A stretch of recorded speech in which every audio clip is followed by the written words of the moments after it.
Hello?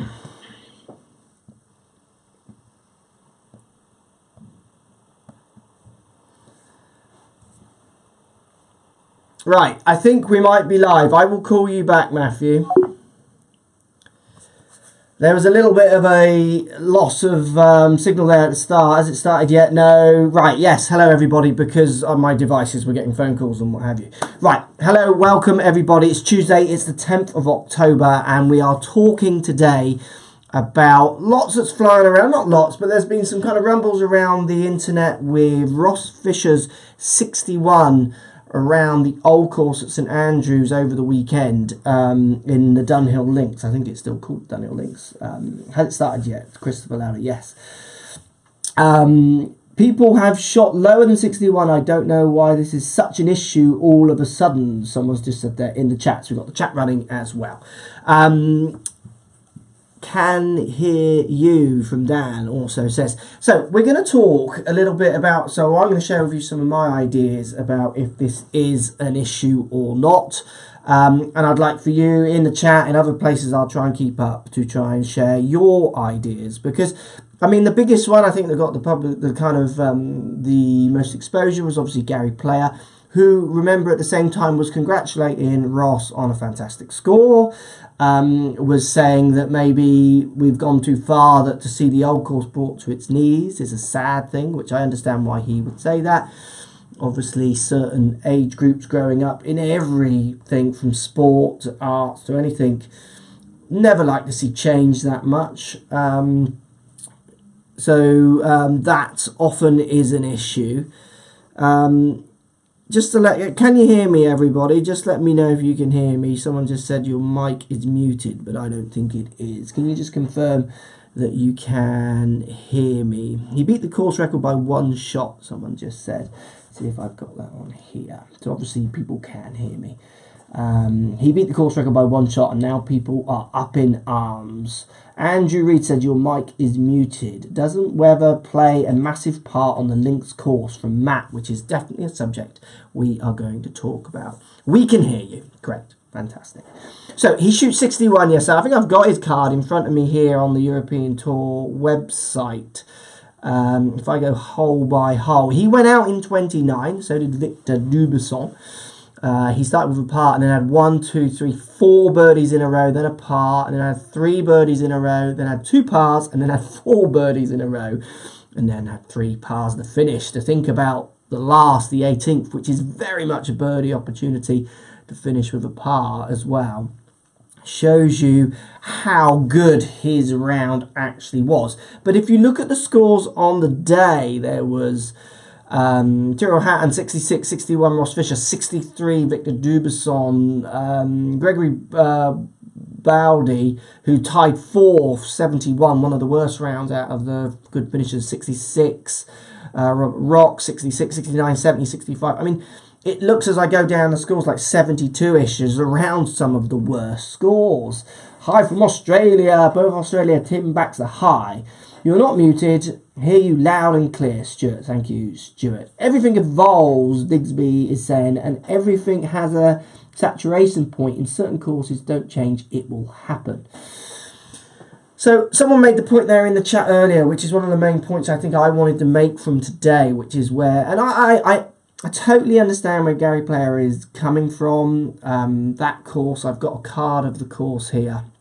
If I look at the card of the course, it's 6,700 yards from a card I can just find online. Obviously, I don't know the tees they're playing off on the days, because tees will move subject to how they want to set up the golf course. But it's a par 72 at 6,700 yards long. There is one par 4 at 411, 418, 414, and obviously the hardest, which is 17 through many reasons, the tee shot, and then the green at the angle with the drop-offs at 455.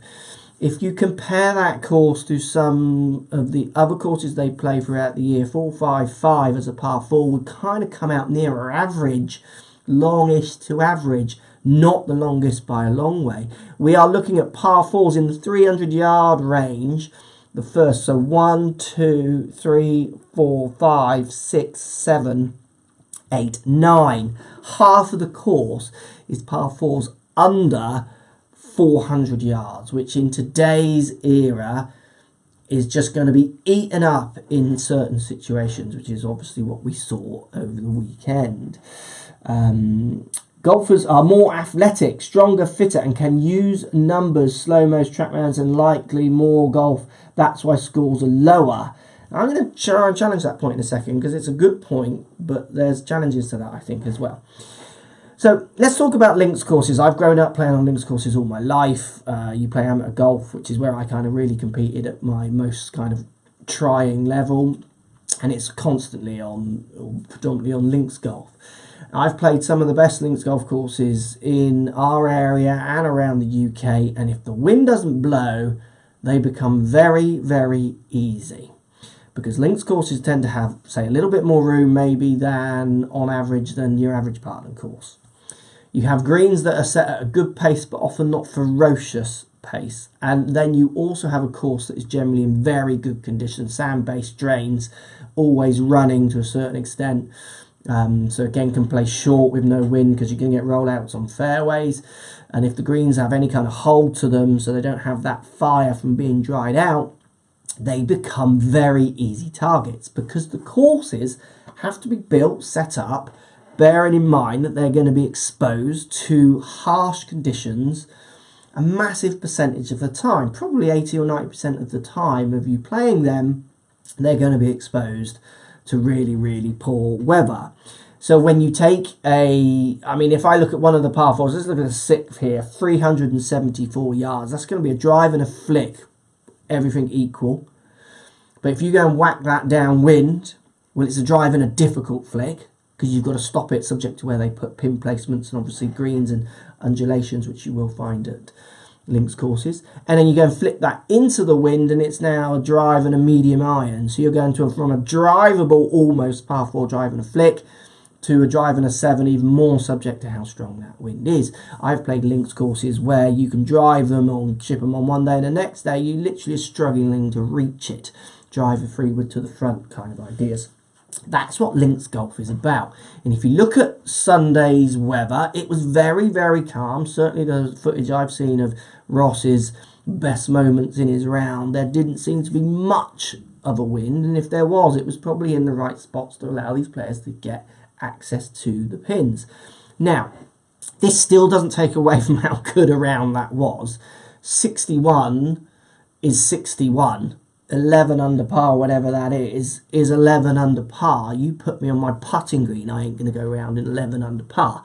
So let's not take away from how fantastic that round of golf was by Ross and others 63, 65s, but also how he would probably admit it himself. Lots of players would go out there thinking a low score is really on today. You've got to remember how good these players are. They're hitting the ball a long way, arrow straight when they're on, and if they're holding putts and chipping it close and recovering, they're going to score low. Next point that you get with St Andrews, you've got par 5s on this card. I've got 1, 2 par 5s, 530 yards. Well, that's a par 4 if the ball is rolling for most of these players. And then you've also got a 514 yard par 5. That is not a par 5 in modern days if the wind is not defending that. They will be gobbling them up and trying to hopefully make eagles on them. Now, I'm pretty sure I did see Ross hit a 3-wood into one of them, which he looked like he was hitting quite hard. So obviously it was maybe into the breeze a little bit. So obviously the breeze was there to defend the course to a certain extent, but obviously wasn't defending it enough. So the cool modern ball and then the cool modern driver, which is the common thing from a certain generation of player, and I'm not saying they're right or wrong. I think, yes, obviously the distance players hit it now. It's to do with them being bigger and stronger, but Jack Nicklaus was big and strong. Obviously equipment has changed since Jack Nicklaus, Gary Player's days, which definitely has seen an increase in distance. And these courses have limits to how long they can make their course, obviously subject to the weather that we've just discussed, and also land. Things have evolved around these courses, so they can't just go and expand them all the time. I think at the end of the day, if you give him old equipment and Ross plays the way he played, he probably still has the lowest score of that day by 2 or 3 shots. It won't be 61 possibly, but it would still be the lowest of the day. He was the best player on the day in the conditions, and also with the equipment being used. And all these players can do is use whatever equipment is available to them. The next point is as well, I think if you just give everyone that old equipment, or in turn you lengthen the course for everyone, you're going to find the same players coming to the top and the same players middling and the same players staying at the bottom that you see throughout the world. It's always been a case in any golf I've ever played at any kind of level.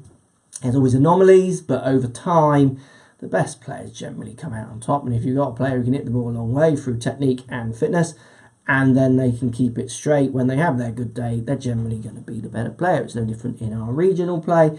And I saw it at top amateur golf, I saw it at club amateur golf to a certain reason, and I certainly see it on tour. So let's have a look what the people are saying on the chat. I think, as you say, links courses are at the mercy of the weather. Mark Rogers, absolutely, Mark, totally agree, because I compare it a little bit to English houses, okay? English houses have central heating, so we have radiators in every room. Not many people in the UK have air conditioning. So in the UK, when it gets hot in the summer, our houses all get too hot. They're brick, they're insulated.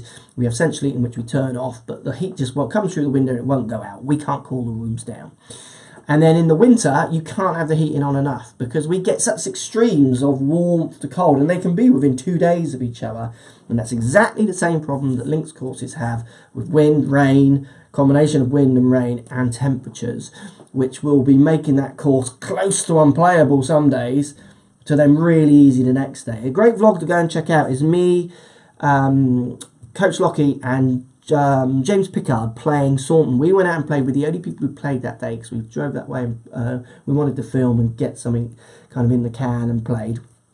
It was so windy when Lockie's putt blew on the green, which is an hilarious moment in the vlogs. The course was basically unplayable, and you can watch us go around there struggling to stay under 20 over par because the course was near on unplayable in the wind that was being dealt that day. So that course's card was completely changed. So I totally agree with that point. Beautiful analogy, James Brown. Thank you, James. Silent Angel, let Rory have a crack at it and see if he breaks 7. Yeah, absolutely. And there's a good point in there, even though I know you're having a dig at Rory, which is always fun. He doesn't mind. He likes a good old crack. When you go and play these links courses, the thing I notice most of all, again with better players, the average player, when I played in things like county championships, you would have your local members of clubs get in to play in some of them, and they could shoot decent scores around your local course that they were happy to play at. But then what happened is you put them on the links course and the wind blows in a bigger event, and you just sort of golf inabilities. The good players, the county players, the ones who are contending to win were always there or thereabouts, with the odd, obviously, few people having the blowouts. You'd struggle to get that kind of amateur off 2 or 3 or 4 competing over 2 or 3 or 4 rounds. They just couldn't do it because it was too tough for them. Because when it comes to the wind playing well in the wind is a complete skill. You've got to have such ball control. So if you take someone like Rory, give him a strong wind, if he's having a bad day, it's going to be magnified. And Rory's not afraid to have a bad day. Regardless of equipment being used, Ben says, players still have to have the latest... have to have the talent and skills to shoot a low round. Totally agree with that, Ben. I think I tried to make that point earlier as well. The cream always comes to the top, no matter what equipment you give them, as long as it's a fair test. And you can't say St Andrews isn't a fair test. You have the Open around St Andrews next year, which I know you don't, but let's pretend you do. If the conditions are correct, and you get a wet day and a windy day, those scores will be pulled into place, and then on the drier days, the more scoring days where the wind calms down, they'll all chase forwards and get under par.